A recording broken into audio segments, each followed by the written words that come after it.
but they are earning much better than they could. If not for reality shows, and their lives are much better. Right. From there onwards, it's their luck and their hard work. So that sort of put my faith back into reality shows. I do agree that there is an overdose of reality shows in India and abroad. But as long as good talent is coming forward and as long as they make something out of themselves, I think the talent shows can go on. Yeah, I hope so too. Yes, and as you said, I really hope that yes, because I mean we we churn out so much in the form of entertainment, and I think you can use every kind of form of talent, and what should I say? God, what is the word I was looking at? Like basically turn them around and to suit your needs and. Harness them. That's what exactly I was looking for, that word. Harness the talent that we have, and I wish that we really go places. And yeah, I mean, anywhere in the world, even whatever India is, it is still so known for its culture, and it's. I mean, that's what fascinates everyone across the globe. You see, that is what it is. And we've had plenty of examples of that in India's Got Talent.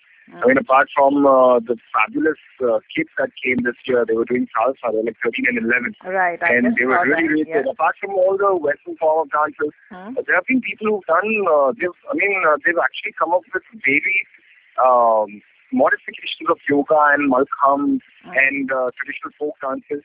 It's really amazing to see that. I mean, how many types of... I mean, can you just imagine somebody coming on stage and making yoga really look so cool? I mean, yoga is something that you would want to probably just sit back, relax, do at your own place, just with a couple of friends. And here they've actually made it into a performance without taking away the essence and the purpose of yoga. I think things like that really show how much talent and how much... innovation goes on in this country. Exactly. That's the thing. That is what it is. And I mean, there is absolutely, as I totally agree with you, no dearth of talent. We need not look outside at all. And sometimes I do. In fact, I was talking to some celebrity and I was saying, oh my God, they've brought in, who's that Chiggy Wiggy, that, God, what was her name? That famous singer, the Australian one, Kylie Minogue. And then they had to pay her that kind of money to when we have our own talent. It is sad in a way, but I don't know whether it's also a good thing in a way. But I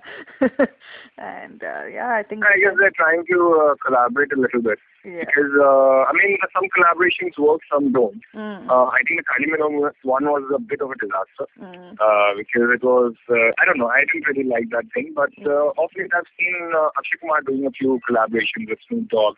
And I just saw a song with him and Ludacris. So I think those are some, he's mixing hip-hop and Bhangra, which goes. Yeah. But if you're trying to mix two entirely, like, for example, I'll just give you an example.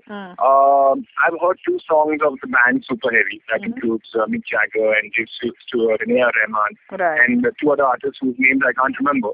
Now there's been two songs. One is Miracle Worker, which I liked, and the other is Satyamev Jayate, which I didn't like at all.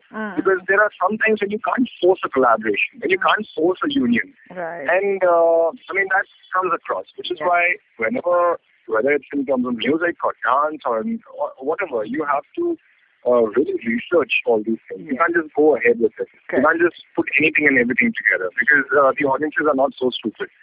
They are going to, they will gauge that there is some sort of a discord between these two styles or these two singers. And that shows. Yeah, I think so. I agree with you. I think there should be some blending, you just cannot have disjointed pieces stuck together. So... Yeah, I think that was a very, very informative and nice insight you've given us about the show, Chang. And as always, I think it's lovely talking to you. And I get quite nervous because you are a person who knows so much about so many things. So I can't just pull it off. Nothing like that. I am just a little passionate about my work. And I have a lot of opinions about things. I hope that I'm not very judgmental.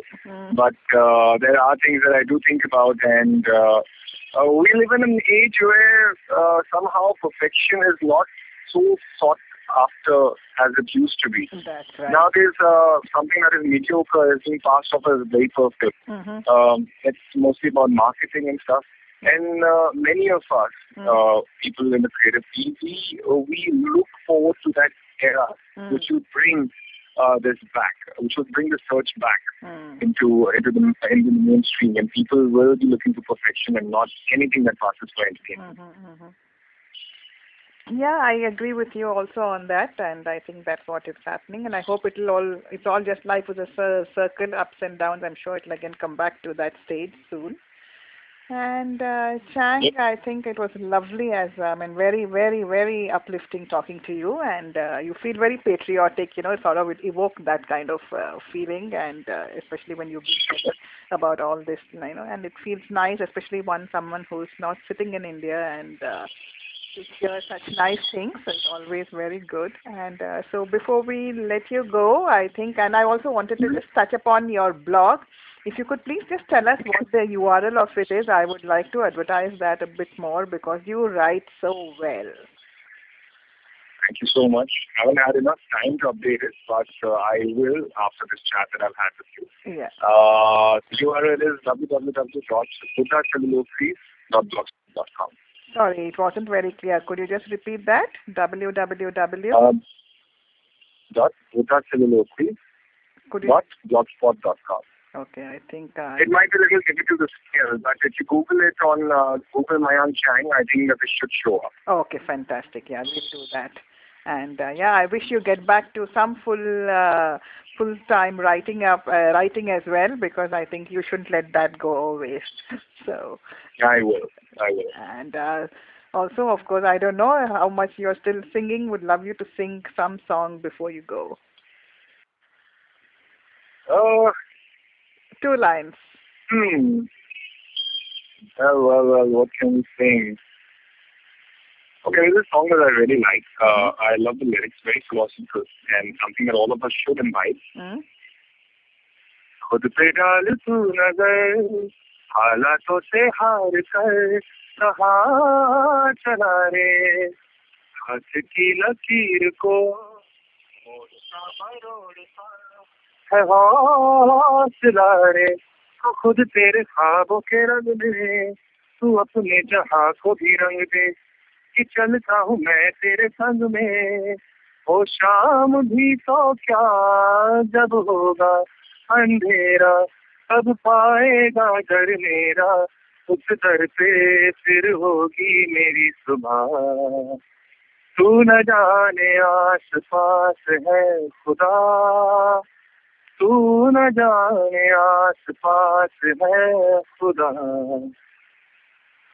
Oh, lovely. I like that one a lot. Lovely. That was lovely. And again, one last word before you go. I think it's the holy month of Ramadan, and if you could wish all your fans following the Islamic faith. Well, I would like to wish all my listeners out there a very, very happy Ramadan. And it is a big sacrifice that you make. I don't know how you manage to do it, but I'm sure that Allah is looking at you, and He's very, very proud of all of you. Oh, that was lovely. Thank you, Chang. Thanks a lot for doing this for us. We are eternally indebted and grateful to you for this, and you please hold the line. All right.